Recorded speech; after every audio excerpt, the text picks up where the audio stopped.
ये शुरुआत कैसे हुई कि मैंने आपको किसी चीज के बारे में ज्ञान दिया, मैंने आपको बताया। वहां मैंने आपको ये नहीं बोला ना कि आप आइए और आप मुझसे एस्ट्रोलॉजी करवाइए या आप मेरे से वास्तु करवाइए, मुझसे हस्तरेखा करवाइए।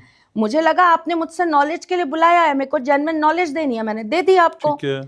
तो मेरे लिए पॉडकास्ट उस दिन से वही हो गया कि मुझे जो बुलाएगा उस बारे में मुझे जितनी संक्षिप्त में जानकारी प्राप्त होगी मैं जाऊंगी और मैं उस टॉपिक पर अपनी पूरी जानकारी दे के आऊंगी। फिर बात हुई भूत प्रेत के बारे में, मैंने भूत प्रेत के बारे में पूरा बताया। भूत होते हैं, पिशाच होते हैं, डाकनी होती है, शाकनी होती है। जल पिशाच कौन होता है, कौन से क्षेत्र में क्या नाम से पुकारा जाता है।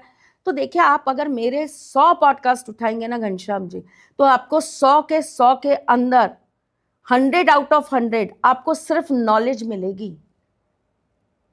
जो मैंने शुक्र का पॉडकास्ट बनाया वो मैंने कामसूत्रा में नहीं बताया, जो मैंने कामसूत्रा में बताया वो मैंने शुक्र में नहीं बताया। मैं इतनी विविधता रखती हूं चीजों में, ठीक। तो बात हो रही थी, उन्होंने मुझसे सवाल किया जैसे आपने किया कि मैम लोग ना वशीकरण होता है, उन्होंने मुझसे ये कहा। तो मैंने कहा हाँ होता है वशीकरण, मैं कैसे इस बात को डिनाई कर दूं कि नहीं होता है। वशीकरण होता है, हमारी किताबों में लिखा है। मैं आपको एक नहीं, मैं आपको 100 प्रमाण दे सकती हूँ कि वशीकरण की ये किताब यहाँ पर लिखी हुई है, ये किताब यहाँ लिखी हुई है। तो उन्होंने मुझसे कहा कि मैम वशीकरण होता है, मैंने कहा हाँ होता है। तो कहते हैं मैम वशीकरण किस किस प्रकार से होता है, क्या आप हमें इसके बारे में कुछ बता पाएंगे। मैंने कहा बिल्कुल बता पाऊंगी।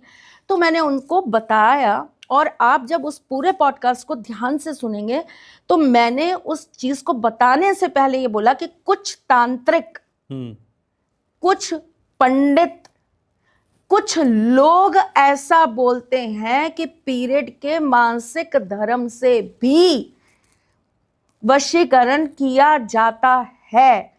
इट्स नॉट अबाउट कि त्रिशला जी करवा रही हैं। जितनी रील्स, जितनी वीडियोस वहां शेयर हुई, उस पे जो नंबर चल रहा है वो त्रिशला जी का नंबर ही नहीं है। वो मेरे 15,000 लोग हैं जिन्होंने मेरे नाम से फर्जी पेजेस बना रखे हैं, और वो अपने आप को कोई त्रिशला जी का हस्बैंड बोलता है, कोई त्रिशला जी की बहन बोलती हैं। आई हैव प्रूफ, आप चाहेंगे मैं आपको वीडियो ऑडियो रिकॉर्डिंग दूंगी जिसको मैंने डाटा है। वो मुझसे पूछ रही है आप कौन। मैंने कहा यार आप अपने आप को मेरी बहन कहती हो, आप बड़ी बहन को नहीं पहचानती हो। नेहा शर्मा करके है वो, और वो सारी दुनिया को ये बोलती है कि वो मेरी छोटी बहन है। मेरी छोटी बहन होगी तो उसको मैं इंट्रोड्यूस करूंगी ना। मेरी बेटी मेरे साथ काम करती है, आज इससे ज्यादा दुनिया जानती है कि ये त्रिशला मैम की डॉटर है। फेस पता है लोगों को, मेरे भाइयों का सबको फेस पता है, ये मामा है, ये काना भैया है, ये